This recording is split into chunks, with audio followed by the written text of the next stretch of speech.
अस्सलाम वालेकुम, welcome to Ruhani diaries. I hope you are all well and doing great. Thank you so much जी channel को subscribe करने के लिए, वीडियो को लाइक करने के लिए। तो जी आवाज़ आज भी ठीक नहीं है, तबीयत ख़राब है, आप लोगों ने दुआ करनी है कि अल्लाह ताला जल्द से जल्द सेहतयाब कर दे और ये जो वायरल इन्फेक्शन हो जाते हैं, जैसे कि आजकल बहुत ज़्यादा फ्लू चला हुआ है, ये ठीक हो जाए। आमीन सुम्मा आमीन।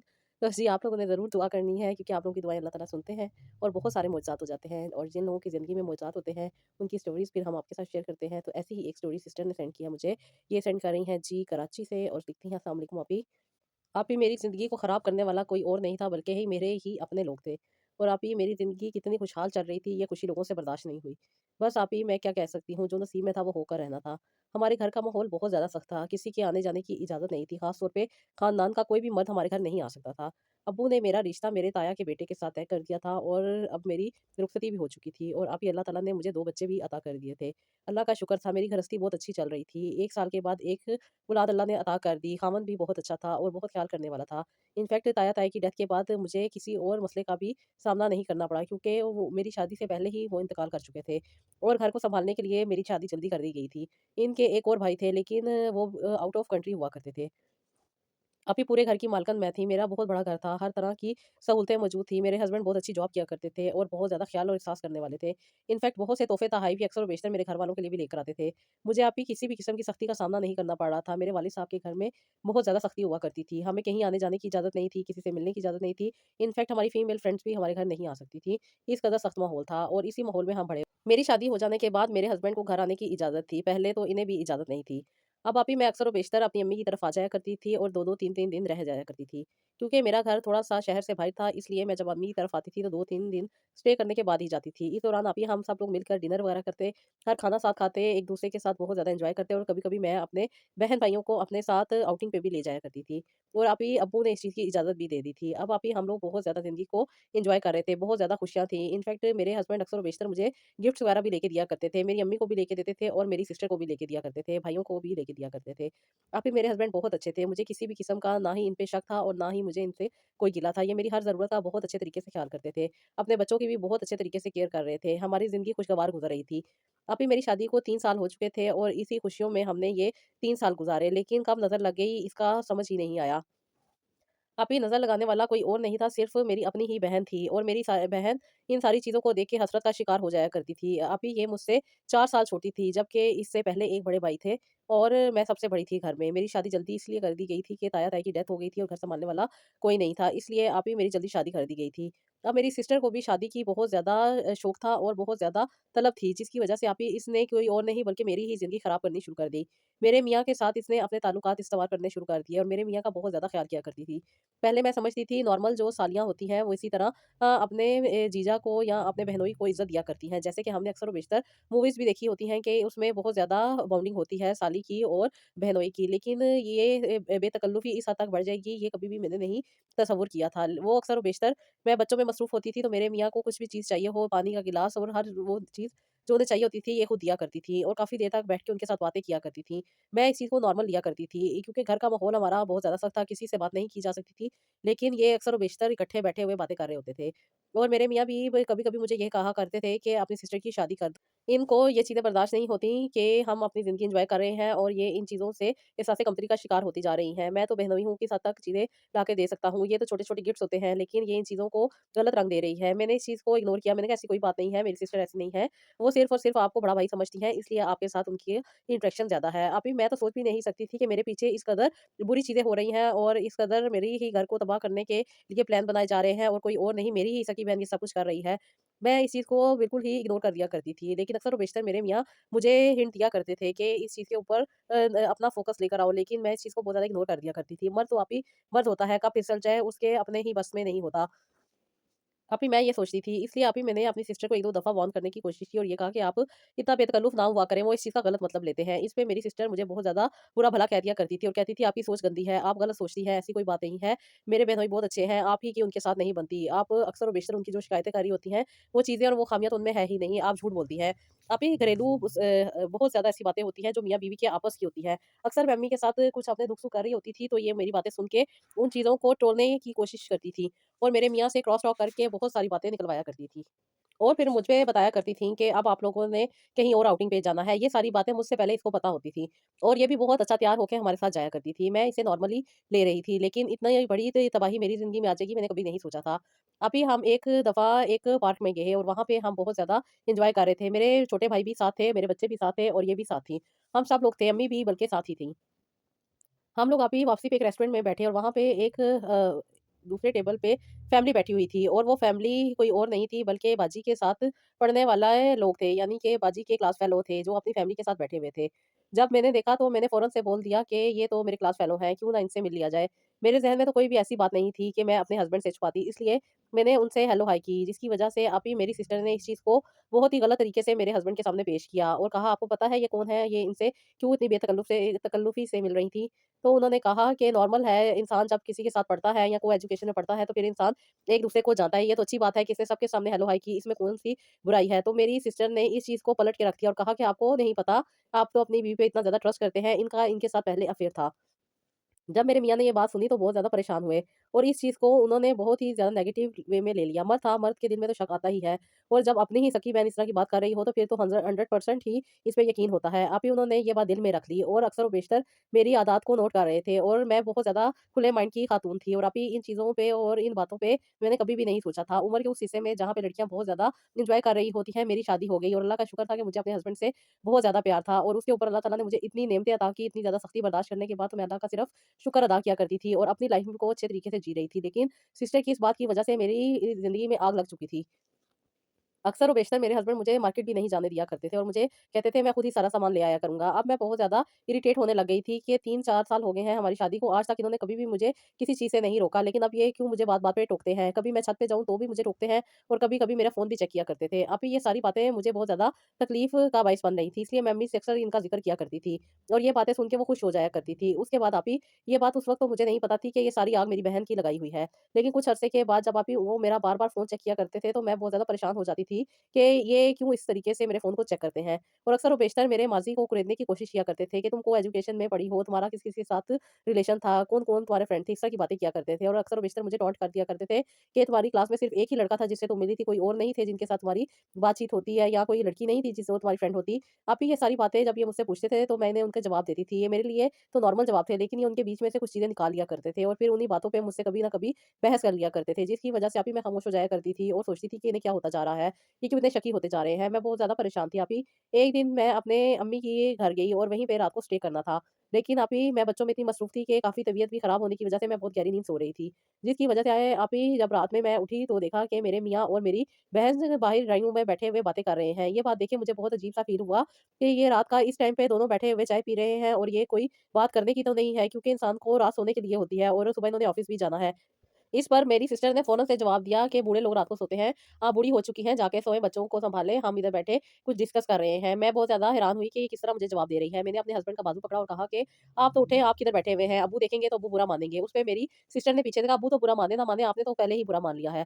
मैं बहुत ज़्यादा परेशान हो रही थी कि ये किस तरह के जवाब दे रही है। इतना कॉन्फिडेंस और इस तरह से बदतमीज़ी से कौन जवाब देता है? मैं खामोश हो गई और अपने मियाँ को लेके रूम में चली गई। रूम का दरवाज़ा बंद किया और उन्हें कहा कि आप काफ़ी देर तक जाग रहे हैं। पहले तो आप नहीं जागते थे, इनफैक्ट रात को 12 बजे के बाद तो आप कभी भी नहीं जागते, अब क्या हो गया है? नींद नहीं आ रही तो हम अपने घर चलते हैं। मेरे हस्बैंड ने कहा नहीं ऐसी कोई बात नहीं है, बस थोड़ा डिस्टर्ब था इसलिए डिस्कस कर रहा था और ये डिस्कस क्या कर रहे थे? ये अपनी शादी की प्लानिंग कर रहे थे और वजह यही थी कि ये बहुत ज़्यादा एक-दूसरे के साथ बेतकल्लुफ़ थे और वो अपने ही ख़्यालात और अपने ही ज़िंदगी के आइडियल के बारे में उनसे डिस्कस कर रही थी और इनकी इतनी तारीफ़ें कर रही थी कि आसमान पे पहुँचे हुए थे, जिसकी वजह से इन्हें बहुत ज़्यादा हँसी भी आ रही थी। और इस तरह की बात करके ये चाय का कप रख के सो गए और अभी मैं भी हैरान परेशान रही कि ये क्या हरकत की है इन लोगों ने। उसके बाद अभी मैं सुबह होते ही इन्हें कहा कि आप ऑफ़िस चले जाइएगा, पहले हमें घर ड्रॉप कर दें। मैंने अपने घर में जाके ये सारी बातों को सोचना शुरू कर दिया और अभी ये इस कदर ज़हन में वहम आते थे और फिर कहती थी नहीं ऐसा तो नहीं हो सकता, ये तो मेरी बहन है, ये कैसे ऐसे कर सकती है। इस तरह की बातें कभी नेगेटिव कभी पॉज़िटिव मेरे दिमाग में चल रही थी। जब भी मुझे शक होता था और कभी मेरा शक दूर हो जाता था, क्योंकि मैं ये बात सोच ही नहीं सकती थी और अब्बू की इतनी सख्त तरबियत थी कि मैंने तो कभी भी ऐसा तसव्वुर नहीं किया था कि किसी भी लड़के को अपने जाल में फँसाऊँ। और ये तो फिर भी बहनोई थे, मैं तो ये चीज़ सोच भी नहीं सकती थी। अब आप ही मेरे मियाँ ने मेरे साथ इरिटेशन ज़ाहिर करनी शुरू कर दी। बात-बात पे मुझसे गुस्सा हो जाया करते थे।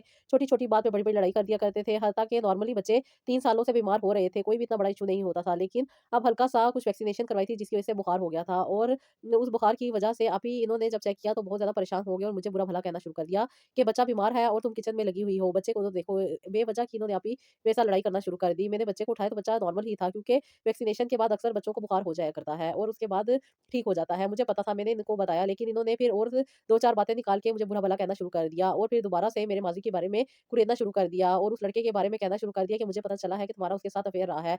मेरे तो पाँवों के नीचे से ज़मीन निकल गई और मैंने कहा ये क्या बकवास है? मैंने तो कभी भी ज़िंदगी में ऐसे नहीं सोचा था और अगर मेरा अफ़ेयर होता तो मुझे आपके साथ शादी करने की क्या ज़रूरत थी? मैं उसी के साथ शादी करती। ये सुन के आप ही आग बबूला हो गए और इन्होंने कहा तुम्हें मैं पसंद नहीं हूँ तो मेरे साथ क्यों रह रही हो? सामान उठाओ और निकल जाओ। जब अभी मैंने ये बात सुनी, ये नॉर्मली बात घर में होती थी, कभी भी इस तरह की बात नहीं इन्होंने की। मैं खामोश हो गई और एक साइड पे बैठ गई। रात को ये जब घर आए तो इन्होंने कहा तुम अभी तक इधर ही हो, अभी तक तुम दफ़ा नहीं हुई। मैंने अभी जब इनका ये लहज़ा देखा तो मैं बहुत ज़्यादा रोने लग गई और बच्चे उठाए और बाहर से मैंने ड्राइवर को बुलवाया और उसके साथ अपनी अम्मी के घर आ गई।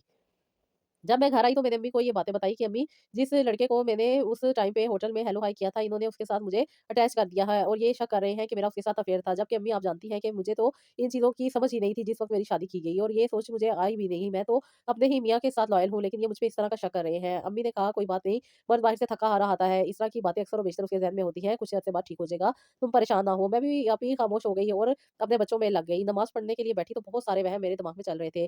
कभी नेगेटिव बातें आती, कभी पॉज़िटिव बातें आती, कभी भी कोई चीज़ का कनेक्शन बनाती, कभी किसी चीज़ का कनेक्शन बनाती, लेकिन इन सारी बातों में फँस के रह गई थी और अभी इन बातों को सोच-सोच के मेरी अपनी पर्सनल हेल्थ बहुत ज़्यादा ख़राब हो रही थी, जिसकी वजह से अभी मैं बहुत ज़्यादा परेशान रहती थी। मैं थर्ड टाइम प्रेग्नेंट हो गई थी और मैं बहुत ज़्यादा एंग्ज़ायटी और डिप्रेशन का भी शिकार हो गई थी। मियाँ की ये हालत अजीब ही मुझे तकलीफ़ में डाल रही थी। अभी इसी परेशानी में मेरा पाँव स्लिप हुआ और मैं सीढ़ियों से गिर गई थी, जिसकी वजह से मेरा अबॉर्शन हो गया। अब अभी मेडिसिन खाने की वजह से और भी स्ट्रेस और भी एंग्ज़ायटी का शिकार थी, जिसकी वजह से अभी मुझे बेड रेस्ट का कहा गया, क्योंकि मेरी यूट्रस में भी कुछ प्रॉब्लम आ गया था, जिसकी वजह से अभी मैं ज़्यादा चल फिर नहीं सकती थी। अब आप ही ये एक छोटी-सी बात थी जिसको इन्होंने लॉजिक बना के मुझसे अपना रवैया बहुत ही ज़्यादा चेंज कर दिया। ये मेरा ख़्याल भी नहीं करते थे, ना ही मेरा पता करने के लिए यहाँ पे आते थे। अक्सर मैं इन्हें कॉल करती थी, मेरी कॉल पिक नहीं करते थे। क्यों करते? क्योंकि इनकी तो ज़िंदगी अच्छी चल रही थी, इनका तो अफ़ेयर अरूज पे था और ये सारी बातें मेरे ओझल हो रही थी, क्योंकि मुझे तो इन बातों का पता ही नहीं था। अभी मैं अपनी सेहत से परेशान थी, ऊपर 2 बच्चों का साथ था और अम्मी भी इस पोज़ीशन में नहीं थी कि मेरे बच्चों को सँभाल सकती, और बहन तो मेरी पहले ही अजीब ही हरकतों में मुलविस थी, जिसकी वजह से वो मुझसे नाराज़ ही रहा करती थी और बात भी नहीं करती थी। मैं समझती थी शायद ये मेरे अक्सर और बेशतर अजीब से सवालों की वज़ह से तंग आ जाती है, जिसकी वज़ह से मुझसे बात नहीं करती और मैं खामोश हो जाती थी। अब आप ही मुझे पोस्टमार्टम में डिप्रेशन भी हो चुका था, जिसकी वजह से अभी मैं बहुत ही ज़्यादा परेशान रहती थी। डॉक्टर्स को बताया था, डॉक्टर्स मुझे ट्रीटमेंट दे रहे थे और कुछ मेरी तबीयत बेहतर होती जा रही थी।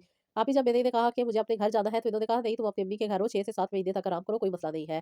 और इसके पीछे अभी ये कुछ हो रहा था कि मेरी सिस्टर अम्मी को ये कह के जाती थी कि वो जॉब के लिए जा रही हैं और अक्सर और बेशतर घर से चली जाया करती थी। कभी किसी फ्रेंड का बता के जाती थी और कभी किसी और काम से घर से चली जाया करती थी। हम तो समझते थे ये वही काम कर रही हैं, लेकिन कुछ अरसे के बाद हमें पता चला कि ये क्या काम कर रही थी, क्योंकि अभी इलाके के सामने वाली आंटी की बेटी मेरी बहुत अच्छी दोस्त थी और वो भी मैरिड थी। अक्सर और बेशतर अपने हस्बैंड के साथ होटलिंग किया करती थी, जिसकी वजह से अभी इसने मेरी बहन को मेरे मियाँ के साथ बैठा हुआ देखा, तो वो मुझे बताने के लिए आई कि खैरियत है, मैंने 2 से 3 दफ़ा तुम्हारी सिस्टर को तुम्हारे हस्बैंड के साथ देखा है और तुम नहीं होती, क्या वजह है? कोई नाराज़गी चल रही है? क्या बात है? खानदान में ऐसी छोटी-मोटी बातें हो जाती हैं, अपना घर खराब नहीं करते और तुम भी अम्मी के घर आके बैठ गई हो, अपने मियाँ को अकेला छोड़ दिया है। इस तरह की बातें वो मुझे कर रही थी। कुछ बातें अच्छी लग रही थी और कुछ बातें मुझे इनकी बहुत ज़्यादा बुरी लग रही थी। इसलिए मैंने इनसे कहा कि नहीं, ऐसा कोई मसला नहीं है, सब चीज़ें ठीक हैं, नॉर्मल बात है। हो सकता है किसी जगह मुलाकात हो गई हो और वो दोनों बैठ गए हों चाय-पानी पीने के लिए। और मैंने हँस के ये बात टाल दी। अभी अपने मोहल्ले वालों के सामने तो इनको बेइज़्ज़त नहीं कर सकती थी, लेकिन मेरे दिल में ये बातें आ चुकी थी। मैंने रात को अपने हस्बैंड को कॉल की, इन्होंने मेरी कॉल पिक नहीं की। फिर मैंने अम्मी को कहा कि अम्मी आप अपने नंबर से कॉल करें। अम्मी ने जब कॉल की तो उन्होंने पिक कर ली और अम्मी ने कहा कि बेटा रात को खाने पे आओ। लेकिन उन्होंने कहा कि मुझे कुछ मसरूफियात है, मैं इस वज़ह से नहीं आ सकता। फिर अभी जब मेरी सिस्टर ने ये बात सुनी तो उसने कॉल की कि आप रात को आएँ, मैंने स्पेशल आपके लिए बिरयानी बनानी है। मेरे हस्बैंड ने इनकार नहीं किया और उसने एक्सेप्ट कर लिया कि मैं शाम को आऊँगा। मुझे भी इस बात ने हैरत में डाल दिया कि मेरी बात वो नहीं मानी और इसकी बात मान ली है। उसके बाद अभी मुझे और भी बहुत ज़्यादा वहम और शक चल रहे थे। इसमें मैंने अपनी बहन से कहा कि अपने आप को सही कर लो, वरना तुम्हारे लिए बहुत ज़्यादा मुश्किल होगी। वो मुझे कहती है मुश्किल मेरे लिए नहीं, आपके लिए होने वाली है। मैंने कहा क्या मतलब है? उसके बाद उसने मुझे कुछ नहीं कहा और किचन से बाहर चली गई। बिरयानी दम पे चढ़ाई हुई थी, मैं अभी रायता बना रही थी और टेबल पे बैठी हुई यही सोच रही थी कि ये क्या हरकतें चल रही हैं। उधर मेरा मियाँ मुझसे नाराज़ है और इधर ये ऐसी बातें कर रही है। मैं बहुत ज़्यादा वहमों में फँस चुकी थी, लेकिन वो चीज़ जो रियलिटी में चल रही थी उसके बारे में मैं सोच भी नहीं सकती थी और ऐसा गंदा ख़्याल तो मेरे ज़हन में आज तक नहीं आया था। अक्सर और बेशतर इन्हीं कशमकश में रहती है, ये हो सकता है और ये नहीं हो सकता, लेकिन अब तो इस चीज़ पे बोर लग रही थी। अभी मेरे रायते में बेदहानी में शायद नमक ज़्यादा डल गया।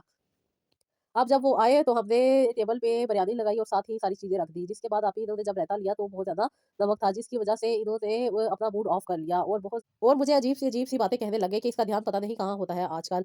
जब मम्मी ने ये देखा तो छोटी सिस्टर को कहा कि जाओ तुम दूसरा रायता लेकर आओ, और उन्होंने कहा कि ये आजकल बीमार रहती है इसलिए ध्यान नहीं रहता, कोई बात नहीं, ये छोटी-मोटी चीज़ें हैं चलती रहती हैं, इसमें मूड ऑफ करने की क्या ज़रूरत है। ये बात सुन के वो खामोश हो गए और अम्मी ने कहा कि तुम भी अब इधर आके बैठी हुई हो, बच्चों को उठाओ और चलो अपने मियाँ के घर, बंदे को इतने अरसे अकेला नहीं छोड़ते, अपने हस्बैंड का ख्याल खुद करते हैं, बेचारा सारा दिन कमाता है और रात में भी उसे अकेली दीवारें देखनी पड़ती हैं, उठाओ अपना सामान और चलो। अम्मी ने मुझे इस तरह डाँट दिया और मैं भी अपना सामान रोते-रोते पैक करने लग गई और वहाँ से जाने की तैयारी करने लग गई। यहाँ पे अब हम लोग घर पहुँचे तो मेरे मियाँ ने मुझसे बहुत ज़्यादा अजीब-सी बातें करनी शुरू कर दी और मुझे बात-बात पे यही कहने लगे कि तुम्हारा ध्यान किधर होता है? तुम किन सोचों में गुम हो? जिनके ख़्यालात तुम्हें सता रहे हैं, तुम उनके साथ ही ज़िंदगी बसर कर लो, मेरी जान छोड़ो। मैं भी आप ही गुस्से में थी और कहा कि क्या हो गया है? मेरी थोड़ी-सी तो तबीयत ख़राब हुई है और आपको अजीब ही कुछ हो रहा है, क्या हो गया है? औरतें तो इतने-इतने अरसे बीमार रहती हैं। मैं तो अभी नॉर्मल ही हूँ, आपके सामने ही है मेरे साथ जो कुछ हुआ है। जिस तरीके से और जिस परेशानी से मैं गुज़री हूँ, मैंने खुद को अकेले ही फ़ेस किया है और ऊपर से मेडिसिन के असर ने मुझे और भी ज़्यादा वीक कर दिया है। आगे से 2 बच्चों का साथ भी है, सब कुछ मैं खुद ही देख रही हूँ। उन्होंने कहा एहसान नहीं कर रही मेरे सर पे, तुम्हें तकलीफ़ है तो तुम मुझे छोड़ के जा सकती हो, बल्कि दफ़ा ही हो जाओ। तुम मेरी ज़िंदगी में जब से आई हो, मेरी ज़िंदगी अजीब करके रख दी है। मैंने कहा, "ये आप कैसी बातें कर रहे हैं?" आप ही इसी दौरान गुस्से में इन्होंने मुझे तलाक दे दी और इस तलाक की वज़ह से मैं बहुत ज़्यादा परेशान हो गई कि ये क्या-क्या? मैंने उसी तरीके से दोबारा ड्राइवर को बुलाया और अम्मी के घर आ गई। अभी मुझे गए हुए 2 घंटे ही हुए थे और जब मैं घर वापस आई और अम्मी को बताया कि इन्होंने मुझे इस तरीके से कहा है, तो अम्मी भी बहुत ज़्यादा परेशान हो गई। अम्मी ने कॉल की तो इन्होंने अम्मी की कॉल को पिक नहीं किया। अब मेरी सिस्टर दूर खड़ी हँस रही थी और मैं देख रही थी कि मैं इतनी तकलीफ़ में हूँ और इसके दाँत निकल रहे हैं। मैं खामोश हो गई और मैं बस रोने लग गई। रोने के बाद आप ही मैंने नमाज़ पढ़ी और अल्लाह ताला से यही दुआ की कि अल्लाह ताला ये क्या चीज़ें मेरी ज़िंदगी में आ गई है, इतनी परेशानी से मैं क्यों गुज़र रही हूँ? क्या तकलीफ़ात जिनसे मैं गुज़री हूँ और कौन-कौन से प्रॉब्लम है जिनसे मैं गुज़री हूँ, आप ही जानते हैं। मैं अल्लाह ताला से बातें कर रही थी, अभी तहज्जुद का टाइम था, सारी रात मेरी इसी चीज़ में गुज़र गई। सुबह जब अब्बू उठे तो अम्मी ने अब्बू को बताया तो अब्बू भी बहुत ज़्यादा गुस्सा हो गए। अब्बू ने इनको बुलाया तो इन्होंने अब्बू को साफ इनकार कर दिया आने से और ये बात भी नहीं सुन रहे थे। फिर अब्बू ने इनके बड़े भाई को कॉल किया और उनसे कहा कि ये सारे मामलात चल रहे हैं, ये बहुत ज़्यादा गुस्सा कर रहा है और गुस्से में इसने मेरी बेटी को तलाक भी दे दी है। उसके बाद उनके बड़े भाई ने उनको कॉल की और कहा कि ये तुमने क्या हरकत की है? तो उन्होंने यही कहा कि मुझे ये खातून पसंद नहीं है, इन्होंने मेरी ज़िंदगी खराब करके रखी हुई है, आधे से ज़्यादा टाइम तो ये अपने बेके में गुज़ारती है और फिर जब घर आती है तो अजीब ही इसके बहाने होते हैं। मैं इसके साथ नहीं रह सकता, इसलिए मैंने इसको तलाक दे दी है और पेपर भी रेडी करवा रहा हूँ। बहुत जल्द मैं इसको अपनी ज़िंदगी से निकाल दूँगा। अब ये सारी बातें हो चुकी थी और अभी अब्बू को भी पता चल चुकी थी। अब अब्बू थे क्या कर सकते थे? कोई गुस्सा क ज़बरदस्ती की तो बात ही नहीं थी। जिसने छोड़ दिया फिर छोड़ ही दिया। अभी मेरा घर उजड़ चुका था, मैं अपने माँ-बाप के घर में थी और अपनी इद्दत यहीं पे पूरी कर रही थी। मैं तकलीफ़ में थी कि मेरे साथ क्या होता जा रहा है। लेकिन अभी एक रात अम्मी छोटी बहन को बुला रही थी और वो कमरे में मौजूद ही नहीं थी। अम्मी भी ये देख के बहुत ज़्यादा परेशान हो गई कि वो कहाँ गई है। अम्मी ने उसके फ़ोन मिलवाया लेकिन उसका फ़ोन भी घर में मौजूद था। जिसकी वजह से आप अभी और भी ज़्यादा परेशान हो गई कि ये कहाँ चली गई है। छत पे देखा तो छत पे भी नहीं थी। आगे-पीछे मोहल्ले में पूछा तो वहाँ पे भी नहीं थी किसी के घर। अभी बहुत ज़्यादा परेशान हो गई। सारी रात हमारी परेशानी में गुज़री क्योंकि ये काफ़ी टाइम हो चुका था और ये घर में नहीं थी। अब अभी सुबह के 12 बज रहे थे जब दरवाज़ा क खटका और ये मैडम घर में आई। जब अम्मी और अब्बू ने देखा कि ये घर आई है तो अब्बू ने बहुत गुस्से से इससे पूछा कि कहाँ गई थी और सारी रात कहाँ पे रह के आई हो? अब्बू का बहुत ज़्यादा बीपी हाई था। अब्बू बहुत ज़्यादा गुस्से में बोल रहे थे। उस पे ये हँस रही थी और कमरे में चली गई। कमरे में जब ये गई तो देखने के बाद कुछ पेपर्स इसने अपने बैग से निकाले और अम्मी को दिए। अभी ये निकाहनामा था जो कि इसने मेरे भैया के साथ किया था।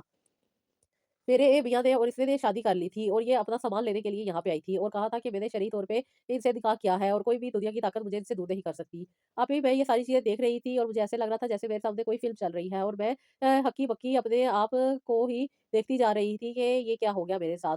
अचानक से आप ही मुझे बेहोशी तारी हो गई और मैं गिर गई। उसके बाद क्या हुआ आप ही मैं नहीं जानती। बस जब उठी तो एक साइड पे अब्बू सर पकड़ के बैठे हुए थे और पाँवों की साइड पे अम्मी बैठी हुई थी और मेरी छोटी बेटी अम्मी के हाथ में थी। ये चीज़ें देख के मैं बहुत ज़्यादा परेशान हुई कि ये क्या हो गया है। आप या भाइयों के घर आने पे भी बहुत सी बातें सुनी क्योंकि ये छोटे भाई थे और एक बड़ा भाई था। इस भाई ने बहुत बुरा-भला कहा मेरी सिस्टर को और उसे बहुत ज़्यादा बुरा कहने के साथ-साथ उसको मारने की भी कोशिश की। लेकिन अब्बू ने इन्हें रोक दिया और कहा कि तुम्हें ऐसी हरकत करने की कोई ज़रूरत नहीं है। वो तो मुँह काला करके यहाँ से जा चुकी है, हमें क्या ज़रूरत है अपने हाथों को गंदा करने की। जो जिसके नसीब में था उसको मिल चुका है। अभी मैं तो परेशान थी कि मेरे साथ क्या हो गया है। अच्छी-खासी मेरी गृहस्थी थी, अच्छा-खासा मेरा सुकून था और अच्छी-खासी मेरी लाइफ़ चल रही थी। ये किसकी नज़र लग गई, ये क्या होके रह गया? मेरी तो ज़िंदगी पल में खराब हो गई और मेरी ही सगी बहन थी जो खराब करने वाली थी। अभी ये चीज़ें हम इसी तरह बर्दाश्त कर रहे थे और कुछ वक़्त गुज़रता जा रहा था। 2 साल हो चुके थे, हमारी सिस्टर ने हमसे कोई ताल्लुक नहीं रखा था और ना ही हमसे मिलती थी। अक्सर व बेशतर रिश्तेदारों से पूछने में भी इनके बारे में कुछ पता नहीं चलता था क्योंकि ये लोग आउट ऑफ कंट्री चले गए थे। और अभी कुछ अरसे के बाद फिर पता चला कि मेरी सिस्टर एक पागलखाने में है। ये सारी बातें जब हमें पता चली तो हम बहुत ज़्यादा परेशान हुए कि क्या वजह बनी। क्योंकि माँ तो माँ होती है, माँ के लिए तो वो औलाद जैसी भी हो औलाद ही होती है। अम्मी बहुत ज़्यादा परेशान हुई जब अम्मी को पता चला कि उनकी छोटी बेटी मेंटल हॉस्पिटल में है। उसकी वजह यही थी कि अभी मेरी सिस्टर बहुत ज़्यादा जज़्बाती थी और बहुत ज़्यादा एहसास कमतरी का शिकार थी, जिसकी वजह से अभी ये बहुत ज़्यादा हाइपर हो जाया करती थी और अक्सर और बेशतर अपने हाइपरनेस की वजह से दूसरों के लिए बाइसे ज़हमत बनती थी और यही वजह हुई कि मेरे मियाँ के साथ इसकी एडजस्टमेंट नहीं हो सकी। क्योंकि मैंने अपने मियाँ के साथ बहुत रिस्पेक्टेड लाइफ़ गुज़ारी थी। मैं इनके साथ हमेशा तमीज़ के साथ बात किया करती थी, लेकिन मेरी सिस्टर इनको पाँव की जूती समझती थी और सिर्फ़ इनके पैसों के पीछे इनसे शादी की थी, जिसकी वजह से वो कुछ अरसे के बाद अपने हस्बैंड के जो हकूक़ हैं, वो भी पूरे नहीं करती थी और अपनी ही पार्टियों में और अपने ही फंक्शंस वगैरह में टाइम स्पेंड कर दिया करती थी। जिसकी वजह से जब ये आपस में बात करते थे, तो लड़ाई झगड़ा हो जाता था और मेरी सिस्टर बहुत ज़्यादा हाइपर थी और बहुत सारी चीज़ें उठा के मार दिया करती थी, जिसकी वजह से मेरे हस्बैंड का 3 से 4 दफ़ा सर भी फट चुका था। इस वजह से इसने इनको एक मेंटल असाइलम में करवा दिया था और यही वजह थी कि ये भी अब अपनी इस वाइफ से दूर हो चुके थे और ये बहुत ज़्यादा अज़ियत वाली ज़िंदगी गुजार रहे थे, किसी को मुँह दिखाने के काबिल नहीं थे। तकरीबन शादी के बाद से ही इनके लड़ाई झगड़े शुरू हो गए थे और कुछ वजह तो ये थी कि इन्होंने मेरे साथ ज़्यादती की थी और अपनी गृहस्थी बनाई थी और वो घर कैसे बन सकता है जो किसी का महल उजाड़ के बनाया हो। बस ये अल्लाह का करम था कि अल्लाह ताला ने इनको भी सकून अता नहीं किया कि ये बता रहे थे कि कुछ अरसे के बाद ही इनके लड़ाई झगड़े शुरू हो गए थे, जिसकी वजह से इन्होंने कई दफ़ा इसको समझाने की कोशिश की, लेकिन ये समझ नहीं सकती थी और ना ही इनकी शिकायत किसी से की जा सकती थी। अक्सर और बेशतर इनको इतना मार देती थी कि ये लहूलुहान होके बैठे रहते थे और फिर कुछ अरसे के बाद उनसे माफ़ी माँगती थी, लेकिन ये अपने होश में नहीं रहती थी। एहसास कमतरी में भी थी, जलन का भी शिकार थी और बहुत सारी इसकी में नेगेटिव चीज़ें पाई जा रही थी। इसी वजह से इन्होंने कहा कि मैंने इनको मेंटल असाइलम में करवा दिया कि मैं करूँ तो क्या करूँ? जब मेरे वालिद साहब ने इनसे बात की तो उन्होंने कहा कि तुमने मेरी 2 बेटियों को उजाड़ दिया है। एक बेटी अभी पढ़ रही थी, छोटी थी, तो मैंने सिर्फ़ और सिर्फ़ तुम्हारे लिए इसकी शादी कर दी कि तुम्हारा घर बचेगा और तुम्हें कोई खाना-पानी टाइम पे मिल जाया करेगा। कितनी अच्छी ज़िंदगी तुम लोगों की गुज़र रही थी। लेकिन तुमने गंद करके सारी ख़ानदान में ना कटवा ली है। अपना आप तो गँवाया ही है, उल्टा मेरी दोनों बेटियों को ख़राब कर दिया है। इसमें बहुत ज़्यादा तकलीफ़ और दुःख था, जिसकी वज़ह से अभी मैं भी देख रही थी कि एक इंसान जिसको इतनी ज़्यादा इज़्ज़त दी गई, इतनी रिस्पेक्ट दी, इतना ख़्याल किया गया, उस इंसान को ये सब चीज़ें रास नहीं आई और उसने गंद ही करना था। और सबसे बढ़ के मेरी अपनी ही बहन जो कि हसद और जलन का शिकार थी, उसने मेरा ही घर उजाड़ दिया। जिसकी जो हैसियत थी और जो जिसकी वैल्यू थी उसके मुताबिक अल्लाह ताला ने उसको नवाज़ दिया था। वो जलन का शिकार थी और हमेशा अपने आप को एक होल में रखती थी और अपने आप को सुपीरियर समझती थी। जो चीज़ें दूसरों के पास होती थी वो छीनने की कोशिश करती थी। छीन-छीन के अब वो अपने आप से ही छीन गई और ये इंसान जो कि इतना खिदमत करती थी मैं इसकी और इतना ख़्याल करती थी, टाइम पे इसको खाना देना, टाइम पे इसको ऑफ़िस भेजना। इन साहब का ये हाल है कि ये अब दर-बदर के होके रह गए हैं। खाना भी खुद बनाते हैं और अपनी ज़िंदगी को भी खुद ही लेके चल रहे हैं। अब किसी भी चीज़ की कोई गुंजाइश नहीं थी, इसलिए अभी अम्मी वगैरह ने मेरे लिए एक अच्छा रिश्ता ढूँढा और मुझे रुखसत कर दिया। ये मेरी दूसरी शादी थी और इस शादी को भी अभी 6 माह हो चुके हैं और बहुत अच्छी ज़िंदगी गुज़र रही है। मेरे हस्बैंड बहुत ज़्यादा तो नहीं लेकिन नॉर्मल ही इंसान हैं और ना ही ज़्यादा खूबसूरत है, ना ही ज़्यादा अमीर है, लेकिन रिस्पेक्टेड है, बहुत ज़्यादा इज़्ज़त एहतराम करने वाले हैं। और इनकी अभी अभी शादी नहीं हुई थी, ऐज काफ़ी थी। इसी वज़ह से अभी अम्मी वगैरह ने मेरे लिए इनको चुना और मेरी इनके साथ शादी कर दी। अल्लाह का शुक्र है, अल्लाह ने मुझे पहले भी आसानी वाली ज़िंदगी अता की थी और अभी मुझे आसानी वाली ज़िंदगी मिल गई है। अभी ना ससुराल की टेंशन है, ना ही नंदों की टेंशन है और ना ही किसी और तरह की मुझे कोई प्रॉब्लम है। मेरे बच्चे मेरे पास हैं, मेरे मियाँ इनका खर्चा नहीं देते, इसलिए अभी मैं इन बच्चों को इनके बाप से भी नहीं मिलने देती और ना ही वो मिलना चाहते हैं। बस वो अपनी ज़िंदगी में खुश हैं और हम अपनी ज़िंदगी में खुश हैं। ये थी अभी मेरी स्टोरी जो मैंने आपके साथ शेयर की। कोई नहीं था मेरी ज़िंदगी को उजाड़ने वाला, सिर्फ़ और सिर्फ़ मेरी अपनी बहन थी और ये हरकत से उसने मेरा हर रिश्ते से एतबार उठा दिया है। मैं क्या कह सकती हूँ अभी, ये तो बस अल्लाह का करम था कि अल्लाह ताला ने मुझे आसानी अता करनी थी और मुझे सेहत अता की, जिसकी वज़ह से अभी आज मैं अपनी यही गृहस्थी लेकर चल रही हूँ। बस मेरी यही दुआ है कि अल्लाह ताला रहम करे मुझ पे और किसी भी किस्म की आज़माइश से ना गुज़ारे। मैं बहुत गुनहगार हूँ, लेकिन और भी कोई परेशानी बर्दाश्त करने के काबिल नहीं हूँ। आप भी मेरे लिए ज़रूर दुआ कीजिएगा कि अल्लाह ताला मुझे आसानियाँ अता करे और मुझे बेहतर ज़िंदगी गुज़ारने की तौफ़ीक अता करे। माज़ी बहुत ज़्यादा तंग करता है, बहुत ज़्यादा यादें हैं जो तंग करती हैं। बस आपके बताए हुए ही वज़ीफ़ा कर रही हूँ और अल्लाह से यही दुआ माँगती हूँ कि अल्लाह ताला मुझे सुकून और सब्र अता करे। पुरानी बातें अक्सर याद आती हैं तो बहुत तकलीफ़ होती है और बहुत ज़्यादा रोती हूँ। फिर अल्लाह ताला से यही दुआ करती हूँ कि अल्लाह ताला यही चीज़ थी जो मुझे आपने अता करनी थी। यही लाइफ़ थी जो आपने मुझे अता करनी थी और यही वो चीज़ है जो मेरी आपने अता की है। मुझे इस पे साबिर और शुक्र करने की तौफ़ीक अता करें और मुझ पे रहम और करम बनाए रखें। आमीन सुम्मा आमीन सिस्टर। बहुत सारी ज़िंदगी में ऐसी बातें होती हैं जिनका हमें इख्तियार नहीं होता, लेकिन उनका होना भी ज़रूरी होता है और किसी की असलियत भी सामने आना ज़रूरी हो जाता है। ये वो रिश्ते होते हैं जो हमें समझ नहीं आ रहे होते हैं, लेकिन वक़्त पड़ने पे जब हम इनको समझते हैं तो इनकी असलियत हमारे सामने आ जाती है।